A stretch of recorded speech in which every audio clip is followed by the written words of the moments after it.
The billionaire's blind date never showed. But what a little girl told him changed everything forever. A billionaire sat alone in a Manhattan café, waiting for a woman who would never show up. He thought that was the worst moment of his night. Then a 7-year-old girl walked up to him and asked him 3 words that would destroy his entire world and rebuild it into something he never knew he needed. This is what she said. "Welcome back, my wonderful family and friends. If you're tuned in and ready to dive into today's story, don't forget to hit that subscribe button and drop a comment letting me know where you're watching from.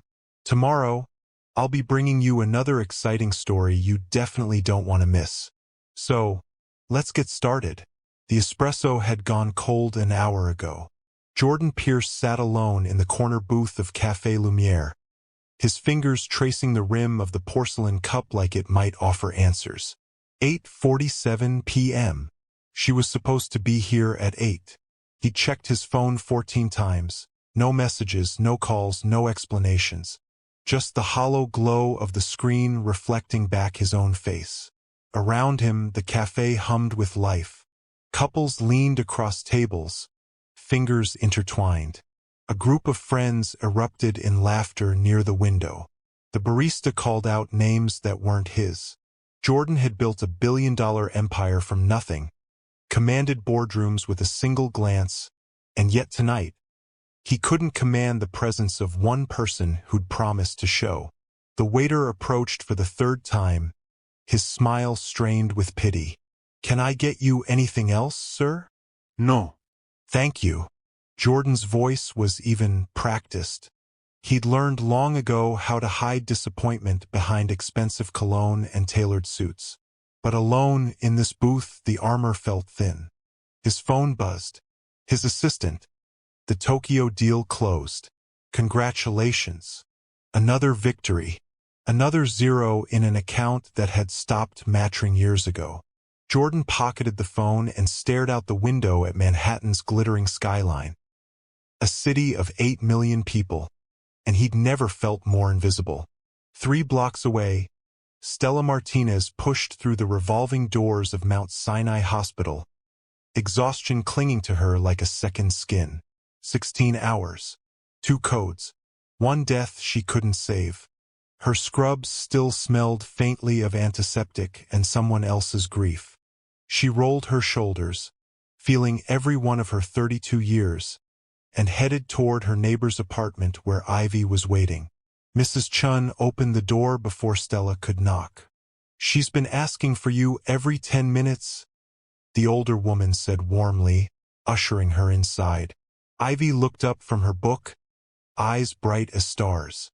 "Mama!" And just like that, the weight lifted. Stella crouched down, pulled her 7-year-old into her arms, breathed in the scent of strawberry shampoo and childhood. "Hey, baby, you been good for Mrs. Chun." "Always." Ivy grinned, gap-toothed and perfect. She held up her library book, The Universe in Your Hands. "Did you know there are more stars in space than grains of sand on Earth?" "I didn't know that." Stella kissed her forehead. "Come on, let's get you home. Can we walk? Please." Ivy's eyes pleaded. "Just for a little bit?" Stella glanced at her watch. Late. They should go straight home. But Ivy had been cooped up all day, and the city at night had a magic that made even tired bones feel lighter. "Okay, but just for a little while." They walked hand in hand through the Manhattan streets, Ivy chattering about black holes and constellations while Stella half listened, her mind calculating the bills waiting at home. Rent was due in 6 days. The electricity bill had a final notice. She'd pick up an extra shift this weekend. Maybe. "Mama, look!" Ivy tugged her hand, pointing at a café glowing like a beacon. Café Lumière. Through the window, warm light spilled onto the sidewalk. I'm festy. "Can we go in? Just for water?" Stella hesitated. Places like this cost more than water. But Ivy's hopeful face, the long day behind them, the longer one ahead. "All right, just water." She pushed open the door, and the warmth wrapped around them like an embrace. And in the corner booth, a man sat alone, waiting for something he didn't know was about to arrive. Stella approached the counter, acutely aware of the café's polished marble floors and the soft jazz filtering through invisible speakers. This wasn't their world. She ordered water, just water, and the barista nodded without judgment. Ivy, however, had other plans while Stella waited. Her daughter wandered between tables with the fearless curiosity of a child who hadn't yet learned that strangers were meant to stay strange. Her eyes landed on the man in the corner booth, the only person sitting alone in a sea of togetherness. She walked right up to him. Jordan noticed her before she spoke. A small girl in a purple jacket too thin for November, clutching a book about space, staring at him with the kind of directness that adults had trained themselves out of. "Why are you sad?" she asked. The question landed in his chest like a stone in still water. Jordan blinked, caught completely off guard. In his world, people asked about stock portfolios and quarterly earnings. No one asked about feelings. He paused, and something about her open face made him tell the truth. "I was waiting for someone. She didn't come." Ivy tilted her head, processing this with the seriousness of someone solving a complex equation. Then she smiled, and it was like sunlight breaking through clouds. "That's okay," she said simply. "We're here now." 3 words. Ordinary words. But they cracked something open inside Jordan that had been sealed for years. "Ivy!" Stella's voice cut through the moment. She rushed over, mortification flooding her features. "I'm so sorry, she just—" "No," Jordan said quickly, and his voice was softer than it had been all night. It's okay. Really." He looked at Ivy, then at her mother. This woman with tired eyes and hands that told stories of hard work, wearing scrubs that had seen too many shifts. There was something achingly real about them, something his penthouse and board meetings and blind dates had never contained. "Please," Jordan gestured to the booth. "Would you like to sit? Can I buy your daughter something? Hot chocolate, maybe?" Stella's instinct was immediate. No. Decline. Leave. Rich men didn't offer kindness without price tags. She'd learned that lesson the hard way. But Ivy was already climbing into the booth. Her face lit up like Christmas morning. "Can I, Mama? Please." Jordan saw the war play across Stella's face. Pride versus her daughter's joy. He understood that war. He'd fought different versions of it his entire life. "I promise," he said quietly, meeting her eyes. "I'm not. I just don't want to sit alone tonight, if that's all right." Something in his honesty disarmed her. Maybe it was the exhaustion. Maybe it was the way her daughter looked happier than she'd been all week. Maybe it was the raw loneliness she recognized in his voice. The kind that lived in her own chest during those 3 a.m. moments when Ivy was asleep and the bills were stacked and the world felt impossibly heavy. "Okay," Stella said finally, sliding into the booth across from him. "Just for a little while." Jordan ordered hot chocolate for Ivy, coffee for Stella, another espresso for himself. The waiter's eyebrows rose slightly. The man who'd been alone all night suddenly had company. "I'm Ivy," her daughter announced, extending a small hand across the table with adult formality. "I'm 7. This is my mama, Stella. She saves people." "Does she?" Jordan shook Ivy's hand solemnly, then offered his hand to Stella. "Jordan, I work with numbers." Stella's handshake was brief but warm. "Nurse. Mount Sinai. That's real saving," Jordan said. "Numbers are just numbers." Their drinks arrived. Ivy wrapped both hands around her mug, whipped cream dotting her nose. "Why didn't your friend come?" she asked Jordan with the bluntness only children possess. "Ivy," Stella warned gently. "It's okay." Jordan stared into his espresso. "I don't know. Maybe she realized I wasn't worth showing up for. That's silly, Ivy declared. You seem nice, and you bought me hot chocolate. That's worth showing up for. Jordan laughed. Actually laughed. And it felt foreign and wonderful. When was the last time he'd laughed without calculation, without networking, without agenda? Stella watched him carefully, seeing past the expensive watch and perfect haircut to something vulnerable underneath. Something that matched the ache in her own bones. Well, Stella said softly, her loss is our hot chocolate gain. Their eyes met across the table, and for a moment, the cafe noise faded. Two strangers, recognizing something in each other that had no name yet. Ivy, oblivious to the adult current, launched into an explanation of why Pluto should still be a planet. And for the first time in longer than either could remember, Jordan and Stella felt a little less alone. What do you think will happen when these three leave the cafe tonight? Drop a comment below. An hour passed like minutes.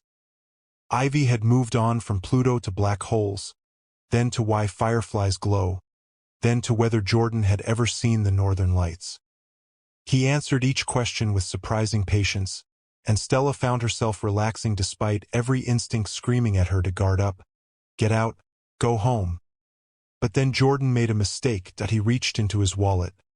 Italian leather, she noticed, probably cost more than her monthly rent, and pulled out a business card. Embossed. Heavy stock. Jordan Pierce, CEO, Pierce Capital Holdings. If you ever need anything, he said, sliding it across the table to Stella. A reference, help with Ivy's school, medical bills, anything. Please call me. The warmth drained from Stella's face. There it was. The transaction. The reveal. Rich man sees struggling woman. Offers salvation with strings attached that won't appear until later. She'd watched it happen to friends. Read about it in news stories. Experienced a version of it with Ivy's father, who'd promised the world and delivered abandonment. We're fine, she said, her voice suddenly cold. She didn't touch the card. We don't need anything. Jordan felt the shift like a door slamming. I didn't mean. I know what you meant. Stella was already gathering Ivy's jacket, avoiding his eyes. Thank you for the hot chocolate. We should go. Mama. Ivy looked confused, her mug still half full. Now, baby. Jordan's hand hovered over the card. Uncertain. I wasn't trying to insult you. I just thought. That we need saving? Stella's eyes flashed. We've been doing just fine before tonight, Mr. Pierce. We'll be fine after. The formality of Mr. Pierce stung worse than any business rival's insult ever had. Stella, please. He stood as they slid out of the booth, but she was already guiding Ivy toward the door, one protective hand on her daughter's shoulder. At the threshold, Ivy turned back, waving with her gap-toothed smile. Bye, Jordan. Thanks for the hot chocolate. Then they were gone, swallowed by the Manhattan night. Jordan stood there, his untouched card on the table, feeling like he'd just lost something he didn't know he'd found. The waiter approached to clear the mugs, and the pity in his eyes was back, sharper now. He'd had her right there, had them, a moment of real connection. And he'd ruined it with his wallet and his instinct to fix things with money because that's the only language he'd ever learned. Back in his penthouse an hour later, Jordan stood at the floor-to-ceiling windows, watching the city lights blur like fallen stars. His reflection stared back, successful, solitary, stupid. We're here now, Ivy had said. Those 3 words had felt like an answer to a question he'd been asking his whole life. And he'd chased them away with a business card. His phone buzzed. A text from his assistant. The Hoffmans want to reschedule your date with their daughter. Should I confirm for next week? Jordan stared at the message. Another blind date. Another transaction disguised as connection. He typed back, no, cancel it. He couldn't shake Stella's expression. That flash of hurt masked as anger.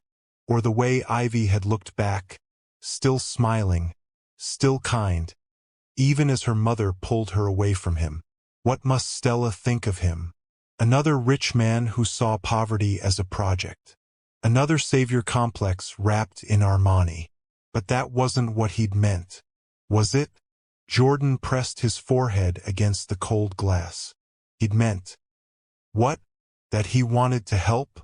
That they'd made him feel something other than empty? That for 1 hour, sitting with a nurse and her daughter in a café, he'd felt more alive than in any boardroom or gala or business triumph. How do you explain that without sounding like you're trying to buy your way into their lives? 3 miles away, in a 1-bedroom apartment in Washington Heights, Stella tucked Ivy into the pull-out couch they shared. Mga. Ivy's voice was small in the darkness. Why didn't you take his card? Stella's hand paused mid-stroke through her daughter's hair. Because we don't need handouts, baby. It didn't feel like a handout. It felt like being nice. Sometimes people are nice because they want something back. What would he want back? Stella didn't have an answer that a 7-year-old would understand. How do you explain to a child that the world isn't fair, that people with money often see people without it as accessories or charity cases, that accepting help can come with costs that don't show up until you're too deep to escape? Go to sleep, Ivy. But after Ivy's breathing evened out, Stella lay awake, staring at the water-stained ceiling. She kept seeing Jordan's face when she'd rejected the card. Genuine confusion, maybe even hurt. What if she'd been wrong? No, she couldn't afford to be wrong. Not with Ivy to protect. But his voice echoed in her memory. I just don't want to sit alone tonight. The loneliness in those words had matched her own so perfectly it scared her. Stella turned over, pulled the thin blanket tighter. Tomorrow she'd forget about billionaires and cafés and the way Jordan had laughed at Ivy's Pluto speech. Tomorrow she'd go back to double shifts and reality and the life she'd built from nothing. But tonight, just for a moment, she let herself wonder what might have happened if she'd been brave enough to take the card. 3 days passed like penance. Jordan threw himself into work, acquisition meetings, conference calls with London, a merger that should have excited him but felt like rearranging furniture in an empty house. Every coffee cup reminded him of the café. Every silence reminded him of Ivy's questions and Stella's guarded smile before he'd ruined everything. Thursday morning, his assistant caught him staring out the window instead of reviewing contracts. Mr. Pierce? The Mount Sinai board meeting starts in 20 minutes. Mount Sinai, the hospital where his company funded the pediatric wing. The hospital where Stella worked. Jordan's heart did something irregular. Cancel it. He heard himself say, Sir, you've canceled twice already. The board? You're right. He grabbed his jacket. I'll go. The hospital smelled like disinfectant and desperation. Jordan navigated the corridors with the confidence of someone who'd donated millions but the nervousness of someone who might see a woman who thought he was a condescending fool. The boardroom was on the 5th floor. He took the stairs, burning off anxiety, rounding the corner near the nurse's station. He saw her. Stella stood at the medication cart, her back to him, hair pulled into a messy bun, exhaustion evident in the slope of her shoulders. She was writing notes, muttering something under her breath about dosages. Jordan froze. Every practiced speech evaporated. Then he heard the small voice. Mama, I'm bored. Ivy sat in a plastic chair near the station, swinging her legs, that same library book open in her lap. She looked up, and her face transformed. Jordan! She launched herself off the chair and ran toward him like he was a long-lost friend. Not someone she'd met once for an hour 3 days ago. Her arms wrapped around his waist in a hug that nearly knocked the air from his lungs. Stella spun around, eyes wide. Ivy, what? Then she saw him. The color drained from her face, then flooded back. Mr. Pierce. Still formal. Still a wall between them. Stella. He gently extricated himself from Ivy's embrace, crouching to her level. Hey, Ivy. What you reading? Black holes again. She held up the book excitedly. Did you know that time moves slower near them? Isn't that cool? Very cool. Jordan stood, meeting Stella's eyes over Ivy's head. I'm here for a board meeting. I didn't know. It's fine. Stella's voice was clipped, professional. She glanced at her watch. Ivy, sweetie, go back to your chair. But, now, please. Ivy obeyed reluctantly, dragging her feet back to the plastic chair. Jordan noticed the defeat in Stella's posture, the way she wouldn't quite meet his eyes. Your babysitter cancel? He asked quietly. Stella's jaw tightened. Not your concern. I wasn't. Jordan stopped, recalibrated. How much longer is your shift? 2 hours. Maybe 3 if Mrs. Patterson in 304 codes again. She turned back to her cart. You'll be late for your meeting. Jordan checked his watch. The meeting could wait. Would wait. He made a decision that would have shocked his board of directors. Let me watch her. Stella's hands stilled on the medication cart. Excuse me? Ivy. Let me watch her. There's a cafe in the lobby. I'll buy her lunch. She can tell me about black holes. You can finish your shift without worrying. I promise. He held up his hands. No cards. No offers. Just help. The kind anyone would offer. Stella turned slowly, searching his face for ulterior motives, for pity, for the transaction she was sure must be hiding somewhere. But all she saw was sincerity and something that looked like hope. Why would you do that? Because your daughter gave me the best hour I've had in years, and maybe I owe her a lunch. He paused. And because you look like you're about to fall over, and I know what it's like to have no one to ask for help.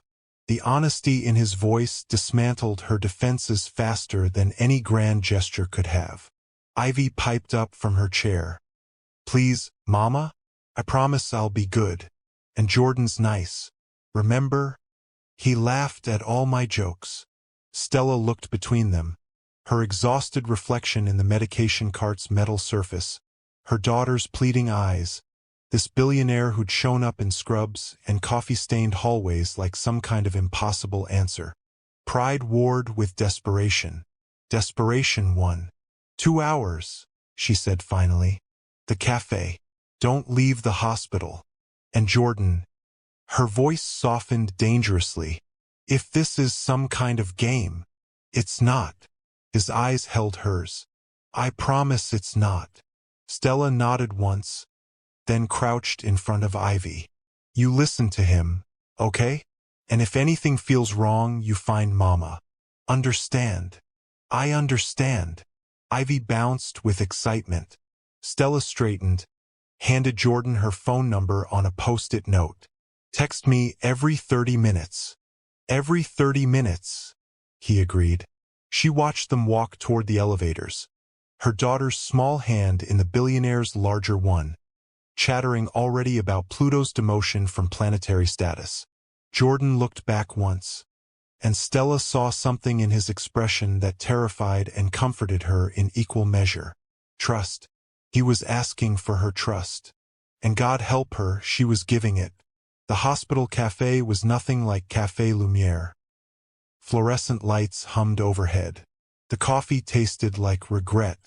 But Ivy didn't notice. She sat across from Jordan, a grilled cheese sandwich half-eaten on her plate, drawing constellations on napkins with a borrowed pen. This one's Orion, she explained, pointing to 3 dots in a row. The hunter. Mama says he was brave. Was he? Jordan sipped his terrible coffee, watching her with something that felt dangerously close to affection. I think so.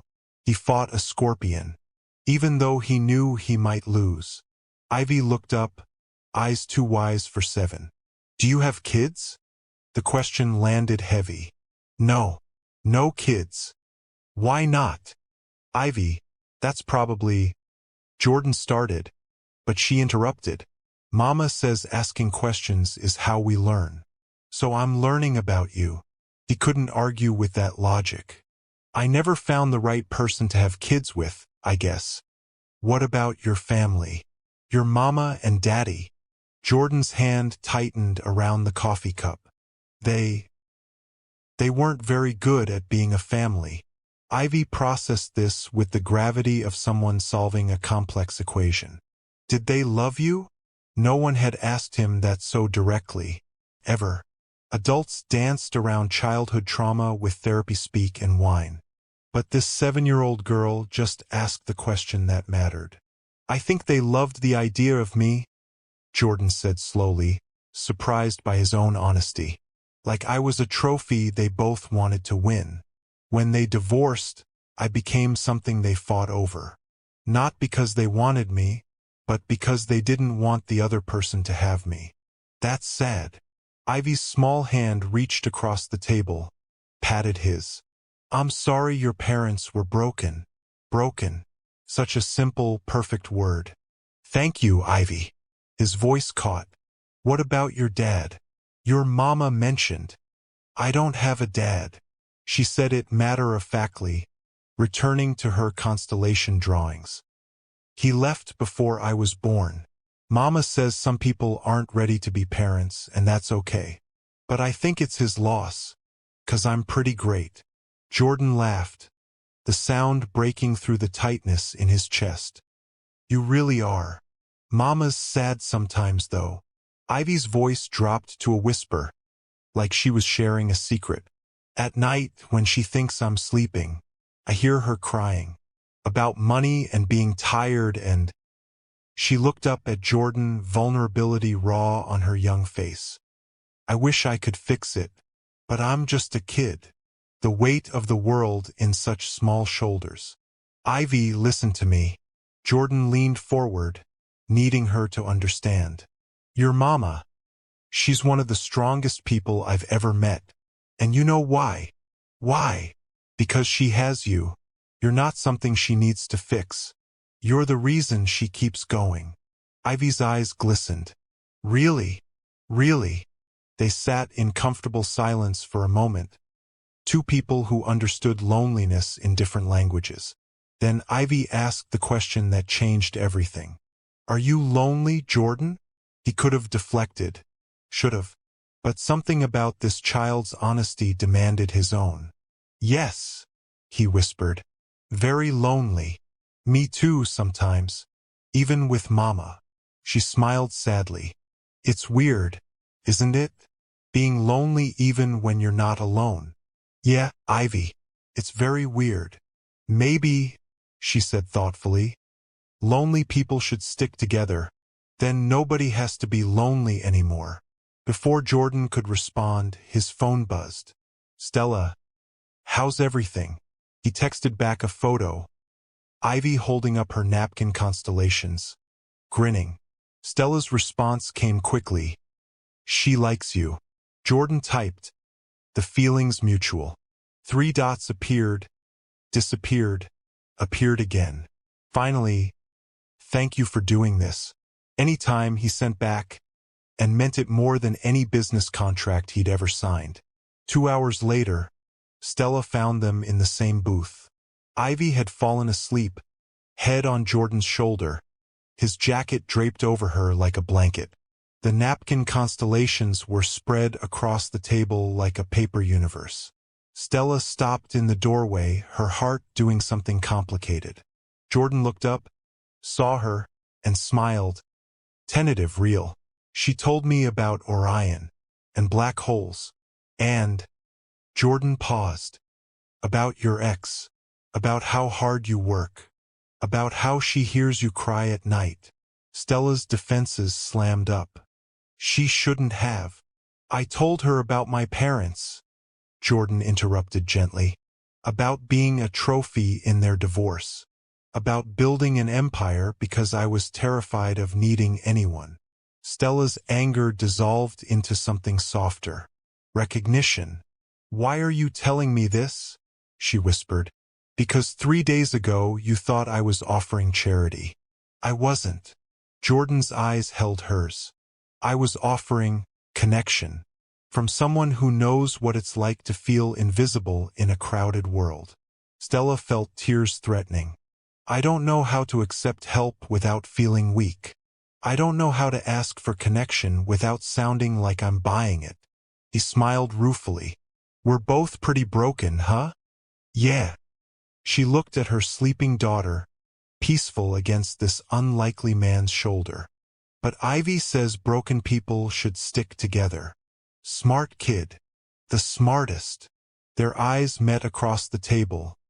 Two fractured people seeing their own wounds reflected back. Stella, Jordan said quietly, I don't want to save you. I want to know you, if that's okay. She reached across the table, her hand trembling slightly, and placed it over his. Okay, she whispered. Let's try. Have you ever met someone who understood your loneliness? Share your story below. It started small. Jordan began showing up at the hospital during Stella's shifts. Not intrusively, just present. He'd bring coffee that didn't taste like defeat, sit with Ivy in the café, help with homework that involved fractions and long division he'd forgotten decades ago. Stella watched from a distance at first, waiting for the catch, the moment when his interest would expire like every other promise she'd been given. But weeks passed, and Jordan kept showing up. One evening, he did something unexpected. There's a school field trip next week, he mentioned casually while Stella picked up Ivy after her shift. To the planetarium. Ivy mentioned they need parent volunteers, but you're working. I could go, if that's okay. Stella stopped walking. You want to chaperone a field trip? With 25 7-year-olds. I want to see Ivy's face when she sees Jupiter up close. He shrugged, suddenly self-conscious. But only if you're comfortable. I know I'm not. I mean, I'm just Jordan. Stella's hand touched his arm, stopping the spiral. Thank you. She'd love that. The field trip was chaos. Beautiful, exhausting chaos. Jordan found himself holding hands with Ivy and two other kids as they navigated the planetarium, answering questions about why Pluto got demoted again, and explaining that no, astronauts don't actually eat freeze-dried ice cream anymore. But when they sat in the dome theater and the stars appeared overhead, Ivy grabbed his hand and whispered, I wish Mama could see this. Me too, Jordan whispered back. That night, he couldn't stop thinking about it. The following Saturday, Jordan did something audacious. He invited them to his penthouse. Stella almost said no. The gap between their worlds felt too vast, too dangerous. But Ivy's excitement overruled every reasonable objection, and Stella found herself in the elevator of a building where the doorman wore nicer suits than anyone she knew. The penthouse took her breath away. Floor-to-ceiling windows framing Manhattan like a living painting, furniture that looked like museum pieces, silence so profound it felt sacred. This is where you live? Ivy's voice echoed in the space. Alone? Yeah. Jordan suddenly saw his home through their eyes. Impressive, yes, but desperately empty. Too much space for one person, huh? Way too much, Ivy agreed, already running to the windows. Mama, look, you can see the whole world from here. Stella stood frozen in the doorway, overwhelmed. This was his life, this cathedral of wealth and solitude. And he'd invited their mess into it. Hey, Jordan said softly, appearing beside her. I know it's a lot. We can go somewhere else if... No, Stella shook her head. It's beautiful. It's just... very you. Lonely, you mean? She met his eyes. I was going to say waiting. Something shifted in his expression, hope, maybe, or recognition. I'm making spaghetti, he announced, breaking the moment before it could crack them both open. Fair warning. I'm terrible at cooking. My assistant usually handles meals. You have an assistant for meals? Stella laughed, following him to the kitchen. I have an assistant for everything. It's pathetic, really. It's efficient. She rolled up her sleeves. But let me help before you poison us. They cooked together, Stella teaching Jordan how to properly boil pasta without making it mush, Jordan burning garlic bread twice before getting it right. Ivy setting the table with cloth napkins she folded into swans that looked more like crumpled paper. The spaghetti was overcooked. The sauce was store-bought. The garlic bread was slightly charred. It was perfect. They ate at Jordan's dining table that usually hosted business dinners and untouched takeout. Ivy told jokes that made no sense. Jordan shared stories about disastrous business meetings. Stella laughed until her sides hurt. Real laughter. The kind that came from joy instead of politeness. After dinner, Ivy fell asleep on Jordan's leather couch, exhausted from exploring every corner of the penthouse. Jordan draped a cashmere throw over her, the most expensive blanket she'd ever been tucked under. Stella and Jordan stood by the windows, the city glittering below them like fallen stars. "This feels surreal," Stella whispered. "A month ago, I didn't know you existed. Now I'm in your penthouse eating burnt garlic bread. Best meal I've had in years." "Liar." But she smiled. Jordan turned to face her, the city lights casting shadows across his features. "Stella, I need to tell you something, and I need you to hear it." Her heart skipped. "Okay. I don't know what this is." He gestured between them.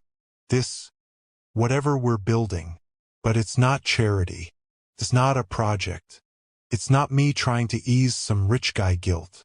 He took a breath. "You and Ivy, you've given me something I didn't know I was starving for. Purpose. Connection. Family." Stella's eyes filled with tears. "Jordan, I'm terrified," he continued, "that you'll wake up one day and realize I'm just some broken billionaire who doesn't know how to be a real person. That I'll disappoint you. That I'll." She kissed him. It wasn't planned. Wasn't calculated. It was pure impulse driven by weeks of watching this guarded man transform into someone who laughed at bad jokes and learned fractions and showed up again and again without being asked. When they broke apart, both were breathing hard. "I'm scared too," Stella whispered against his lips. "Terrified, actually, because this feels real, and real things can hurt. But Jordan," she cupped his face, "you're not broken. You're just healing. Like me. Like all of us." He rested his forehead against hers. "I don't want to mess this up." "Then don't." She smiled. "Just keep showing up. That's all I need. Just keep showing up." "I can do that." He kissed her again, softer this time. "I'm really good at showing up now." Behind them, Ivy stirred on the couch, murmured something about Jupiter's moons, then settled back into sleep. And in that moment, surrounded by city lights and impossible hope, two lonely people became a little less alone. The photograph appeared on a Tuesday morning. Page 6. Billionaire's new charity case? Jordan Pierce spotted with struggling single mother and daughter. Sources say the CEO has been playing house with Mount Sinai nurse Stella Martinez. Is this love or a tax write-off? The photo showed them leaving his building, Ivy between them, all three laughing. Out of context, it looked exactly like what the headline suggested. A wealthy man collecting poverty like a hobby. Stella's phone exploded before she even saw the article. Her supervisor pulled her aside during rounds. "Is this you?" The woman's tablet showed the article, the cruel headline, the implications. "It's not, we're not." Stella's face burned. "I'm not judging." But her supervisor's tone said otherwise. "Just be careful. Hospital donors are sensitive about publicity."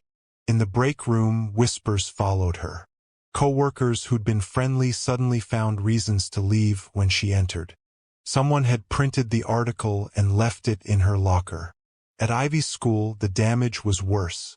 Stella arrived for pickup to find a cluster of mothers whispering. their eyes sliding toward her with barely concealed judgment. One mother, Amanda, who'd always been cold, approached with a smile that didn't reach her eyes. "So, Stella, moving up in the world, I see. Excuse me, the article. You and that billionaire." Amanda's voice dripped with false sweetness.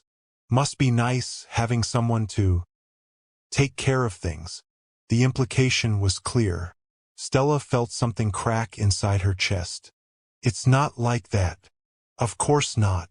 Amanda's friends giggled behind their hands. "I'm sure he's with you for your sparkling personality, and not because you're a, what's the phrase, project." Stella's hands shook. She grabbed Ivy, who looked confused and scared, and left without another word. That evening, Jordan called.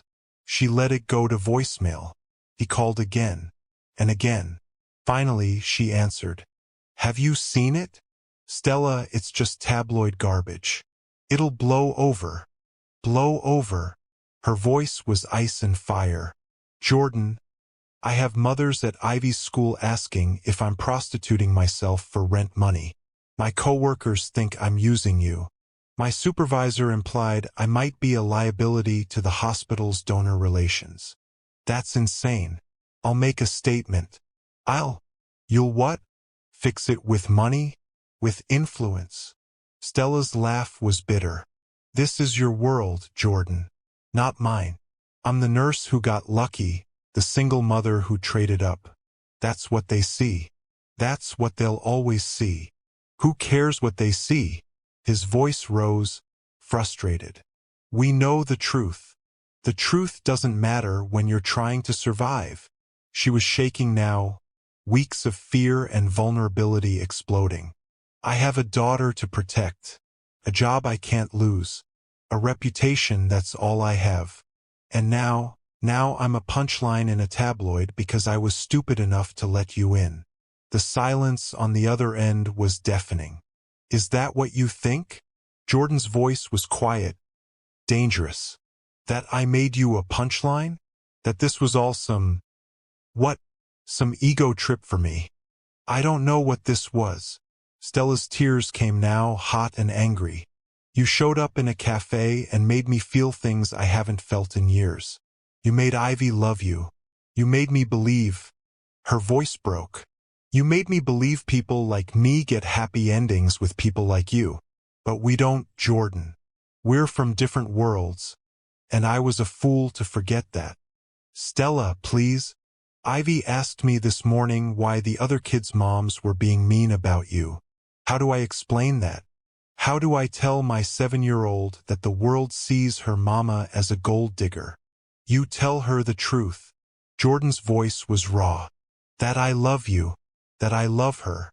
That none of this, the money, the buildings, any of it, means anything without you both." The words hung in the air like grenades. "Don't," Stella whispered. "Don't say that. Not now. Not like this." "Why?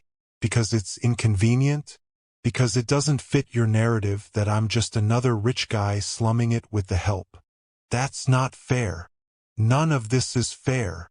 Jordan's composure shattered. "I opened up to you. I let you see parts of me I've never shown anyone. I showed up, Stella.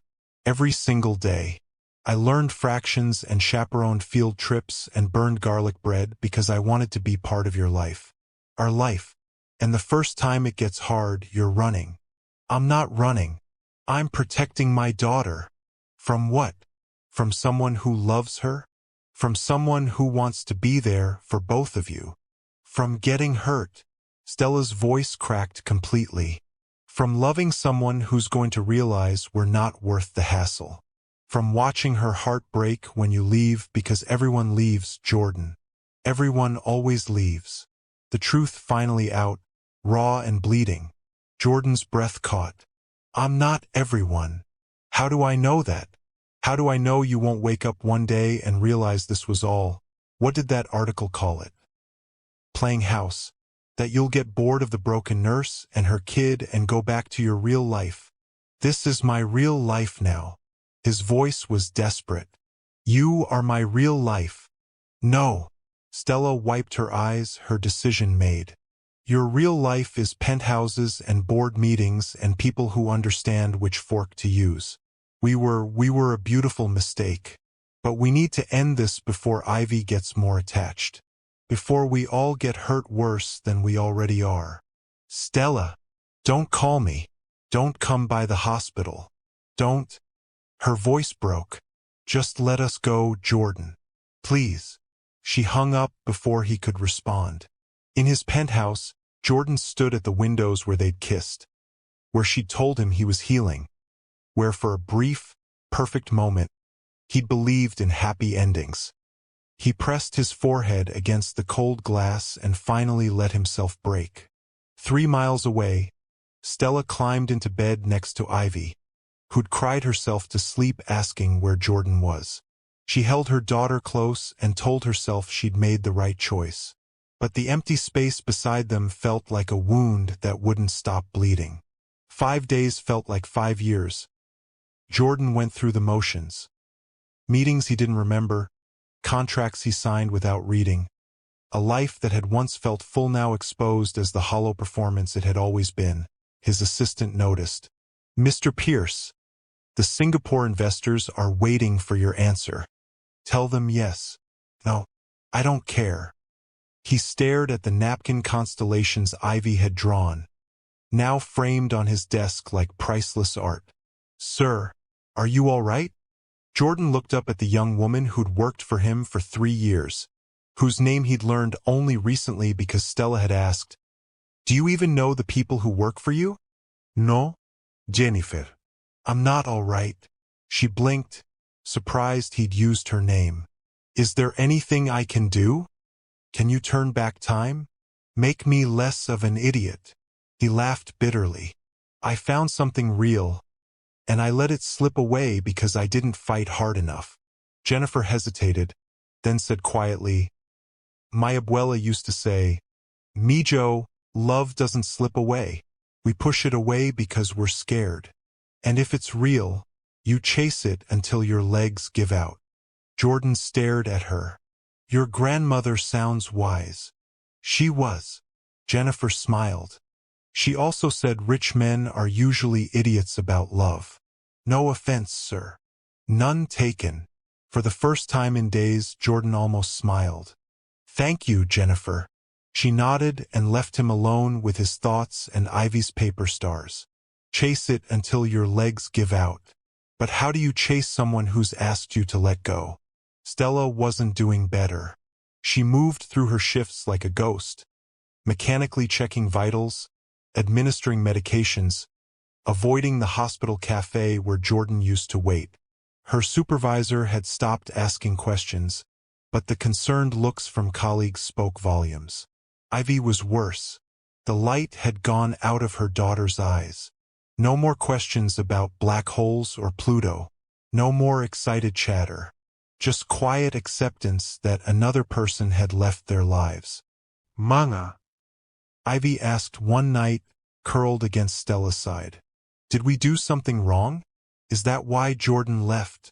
The question shattered what remained of Stella's resolve. No, baby. No, you didn't do anything wrong. Then why isn't he here? Because I pushed him away. Because I was scared.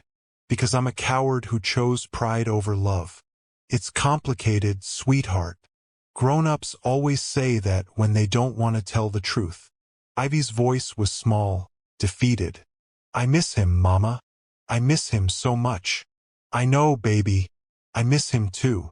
Stella lay awake long after Ivy fell asleep, her daughter's tears still wet against her shirt. She kept replaying their last conversation, Jordan's desperate voice. I'm not everyone. What if he wasn't? What if she'd thrown away the one person who'd actually stayed, who'd shown up day after day, who'd loved them not despite their struggles but because of who they were?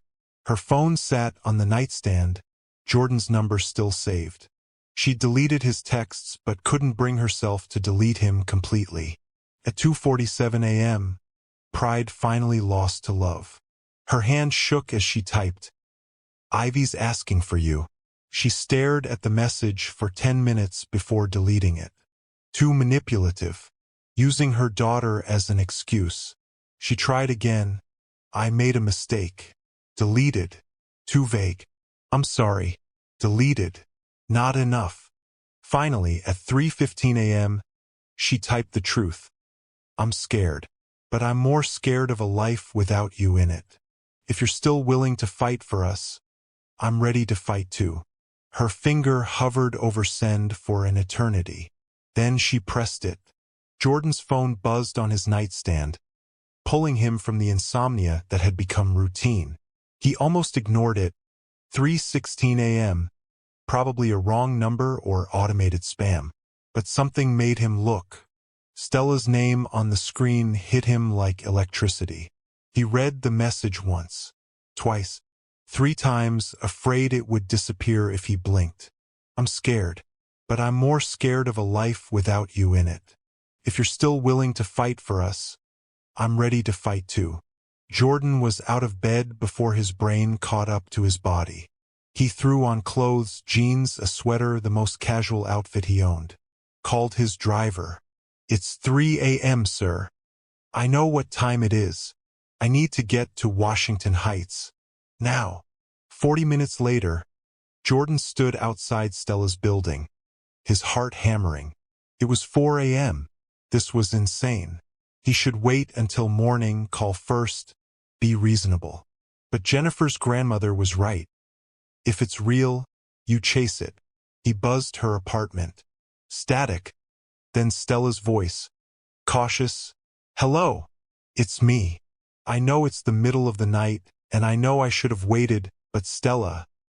He pressed his forehead against the speaker. I got your text, and I couldn't wait another second. I'm willing to fight. I'll fight the tabloids, the whispers, anyone who makes you feel less than extraordinary. I'll fight my own fear and your fear and whatever else stands between us. Just please don't push me away again. Silence stretched so long Jordan thought she'd hung up. Then the door buzzed open. He took the stairs 2 at a time. 4 flights, his lungs burning, his expensive shoes echoing in the stairwell. Her apartment door was already cracked open. Stella stood in the doorway, wearing an old nursing school t-shirt and pajama pants. Her hair messy from sleep, her eyes red from crying. She'd never looked more beautiful. You came, she whispered. You asked me to fight. Jordan stopped just outside her door, giving her space. So I'm here, fighting. Stella's lip trembled. The article, the whispers, they haven't stopped. It might get worse before it gets better. People will judge us. Judge you for being with someone like me. Someone like you? Jordan stepped closer. You mean someone brave, brilliant, who saves lives and raises an incredible daughter and makes me want to be a better human being. Yeah, Stella. I'm definitely worried about being judged for that. A sob broke from her chest. I'm so sorry. I was scared and stupid and you were protecting Ivy, protecting yourself. I get it. He cupped her face gently. But you don't have to protect yourself from me. Not anymore. Not ever. What if we can't make this work? What if our worlds are too different? Then we'll build a new world. One that fits both of us. He smiled through his own tears. One with burnt garlic bread and napkin constellations and all the complicated, messy, beautiful things that make us us. Stella kissed him. Desperate, apologetic, full of promise. When they broke apart, she was crying and laughing simultaneously. Ivy's going to lose her mind when she sees you. Is it okay if I stay? Just until morning? I want to be here when she wakes up. Stella pulled him inside, closing the door on the world and its judgments. Stay, she whispered. Stay as long as you want. Forever, then. Jordan wrapped his arms around her. I'm thinking forever. What would you do if fear was the only thing standing between you and happiness? Tell us below. 6 months changed everything. Not in the fairy tale way, no magic wands or overnight transformations. The tabloids still occasionally ran stories. Some people at Ivy's school still whispered. The world didn't suddenly become kind just because two people decided to love each other. But everything changed anyway. Stella stood in the bedroom of Jordan's penthouse. Their penthouse now, though she still sometimes felt like a guest in a museum. But then she'd see Ivy's drawings magnet to the Sub-Zero fridge, or her nursing textbooks scattered across the marble coffee table, or Jordan's expensive suit jacket draped over a chair next to her thrift store cardigan. And remember, this was home now. She was back in school, pursuing her nurse practitioner degree. Not because Jordan paid for it, though he'd offered repeatedly, but because he'd helped her find scholarships, connect with mentors, believe she deserved more than survival mode. He'd given her something more valuable than money. He'd given her permission to dream again. The apartment in Washington Heights sat empty now, but Stella couldn't bring herself to give up the lease.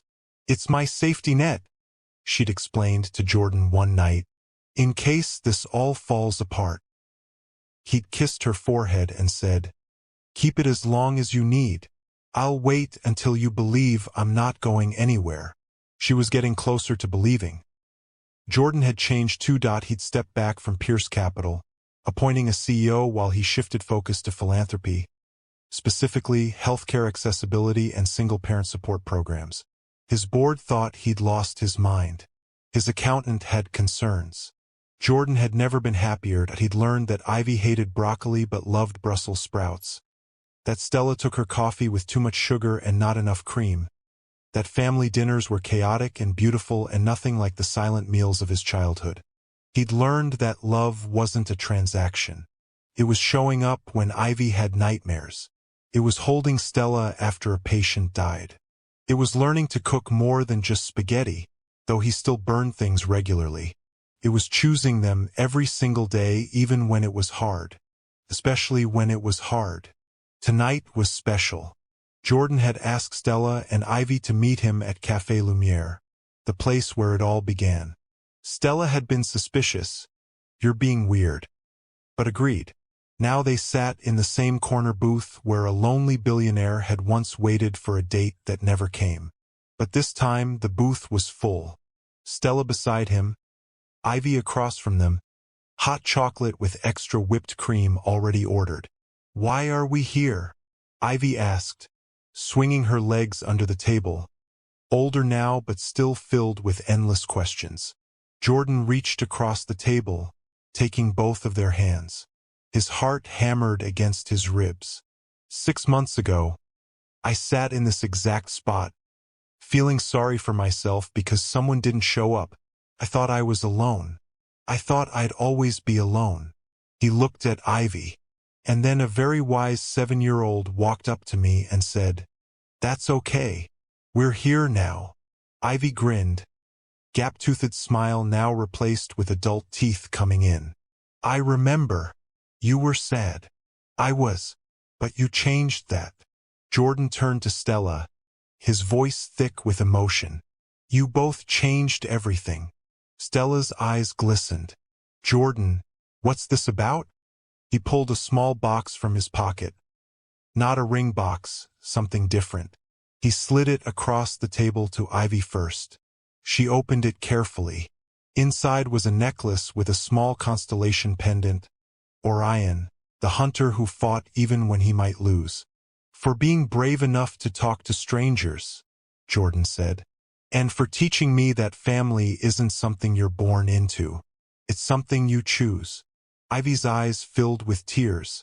"Can I choose you to be my dad?" The question cracked Jordan's composure completely. "Ivy, He looked at Stella, asking permission. Stella nodded, crying openly now. "Yes?" Jordan whispered, pulling Ivy into a fierce hug. "Yes, you can choose me. And I choose you. Always." When Ivy finally let go, Jordan turned to Stella. He pulled out another box, this one, unmistakably a ring box. Stella Martinez.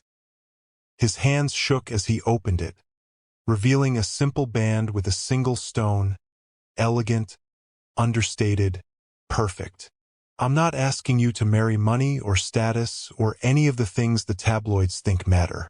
I'm asking you to marry me, the guy who burns garlic bread and can't do long division and is still figuring out how to be a real person. He took a shaky breath.